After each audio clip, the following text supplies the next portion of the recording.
waxaan wanaagsan daawadayaal kusoo dhawaada warka xogta dalka qodobada warkeena aad ku daawo doontaan waxaa ka mid noqon doona Taabid Cabdi Maxamed oo fariin u diray madaxda maamul goboleedyada dalka iyo shirka madaxda maamul goboleedyada oo galay maalintiisii afraad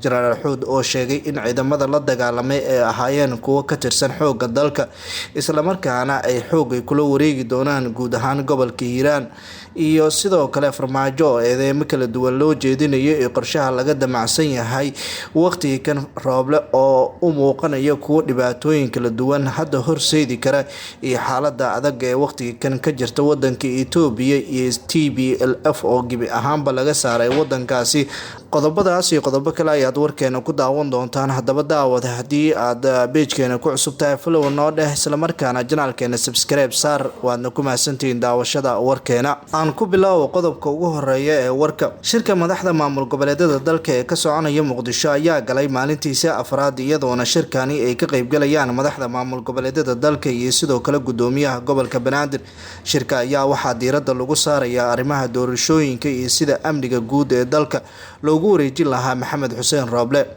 ra'iisul wasaaraha dalka ayaa waxa uu hamigiisa ugu weyn waxa uu yahay in awoodda guud ee amniga doorashooyinka gacantiisa uu soo galay waxaana laga cabsi qabaa in haddii amniga doorashada iyo sidoo kale xaaladaha kale ee dalka uu awood u isticmaali doono qaar ka mid ah shakhsiyaadka taageersan Maxamed Cabdullaahi Maxamed Farmaajo uu ka mid yahay taliye Yaasiin Farey iyo sidoo kale Farxaan Qaroole shirkan ayaa waxaa laga sugayaa in warmurtiyeed laga soo saaro gaar ahaan shirkan haddii warmurtiyeed uu ka soo baxo waxaana uu noqon doonaa mid isbedelo kala duwan dalka gelin kara inkastoo madaxda maamul goboleedyada dalka ay si gaar ah ay qaarkood ay kaga soo horjeedaan ra'iisul wasaare Maxamed Xuseen Rooble haddana waxaa shirkani laga cabsi qabaa inuu waqti fara badan uu qaato inkastoo midowga musharaxiinta ay ka dhursugayaan waxa ka soo baxo shirkani qaramada midoobay iyo Mareykanka ayaa waxa ay horey u sheegeen in loo baahan yahay in shirka warmurtiyeed wanaagsan shacabka Soomaaliyeed uu ka soo baxo Axmed Maxamed Salaam Axmed Madoobe Saciid Cabdullaahi Dani ayaa horey waxay u sheegeen in go'aan kasta oo la qaadanayo uu noqon doono mid si gaar ah wax waliba looga fikiri doono isla markaana arrimaha doorashooyinka lagu dardargelin doono shirkani si la mid ah Taabid Cabdi Maxamed ayaa waxa uu qabaa in shirkan loo baahan yahay in madaxda maamul goboleedyada ay wax waliba ay ku dadaalaan haddii aysan wax waliba ay ku dadaalin dhibaato fara badan uu dalka u geli karo isagoona tilmaamay in dalka waqtigan uu dagaal xamili karin shacabka Soomaaliyeedna dagaal dhibaato badan uu ku noqonayo sida uu sheegay gudoomiyihii hore ee gobolka Banaadir Taabid Cabdi Maxamed Taabid ayaa tilmaamay in uu la socdo wax waliba isla markaana loo baahan yahay in danaha shacabka Soomaaliyeed waqti kan ay fiicnaan lahayd in laga fikiro sida uu sheegay gudoomiyihii hore ee gobolka Banaadir ayaa tilmaamay in rajooyinka ugu wanaagsan oo waqtiga kan uu leeyahay ay tahay in ay israacaan madaxda maamul goboleedyada dalka isla markaana ay isku mabda ay noqdaan wax walibana taasi ay u noqon karto guusha dalka uu gaarana qof waliba oo shacabka Soomaaliyeed faa'iido ayay u tahay ayuu yiri gudoomiyihii hore ee gobolka Banaadir hadalka gudoomiyihii hore ee gobolka Banaadir ayaa ku soo aadaya shir kala kac lahayn oo ka soconaya Muqdisho oo ay ka qayb galayaan madaxda maamul goboleedyada dalka iyo gudoomiyaha gobolka Banaadir iyo ra'iisul wasaare Maxamed Xuseen Rooble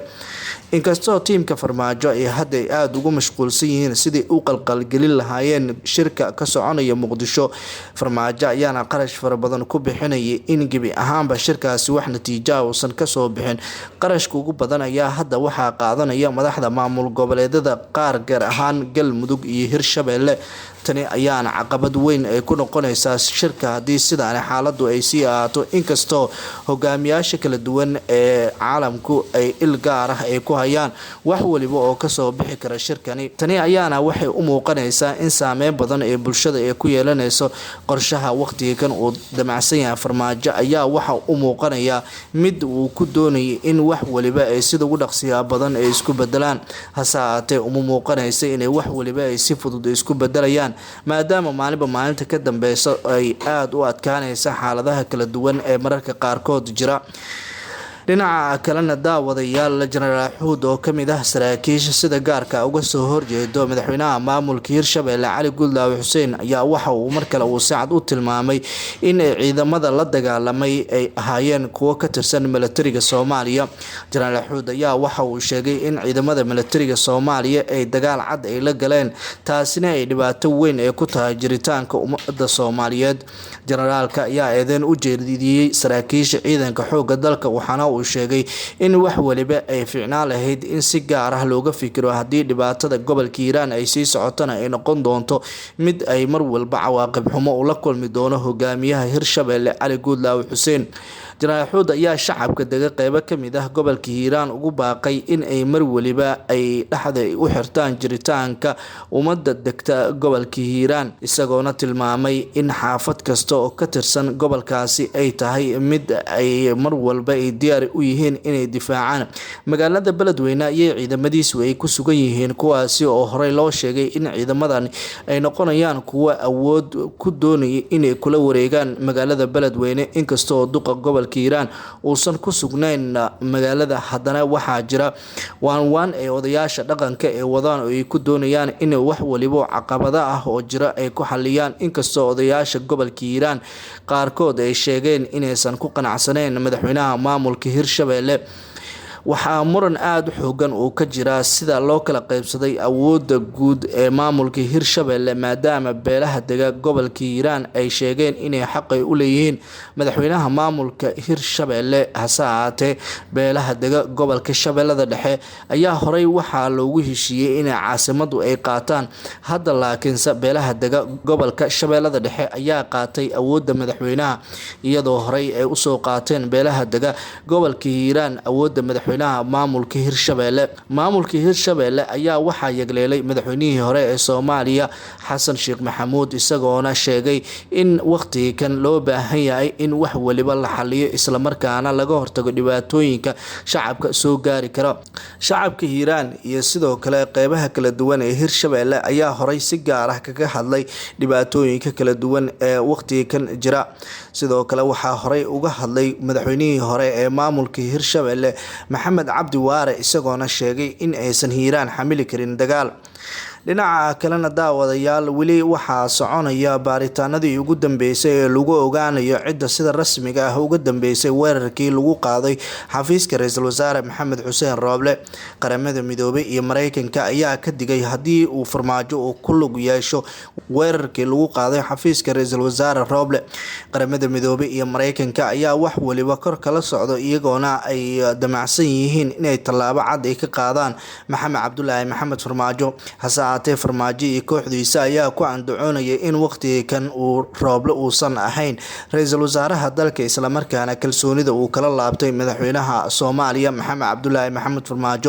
Farmaajo iyo kooxdiisa ayaa baraha bulshada hadda waxay ku bixinayaan lacag aad u fara badan, iyagoona doonaya inay ku dacayadeeyaan Maxamed Xuseen Rooble. hase ahaatee Maxamed Xuseen Rooble ayaa waxa uu unkaday waqtigan koox u qaabilsan baraha bulshada, kuwa oo iyagana dhankooda dhaleeceynaya madaxweyne Maxamed Cabdullaahi Maxamed Farmaajo.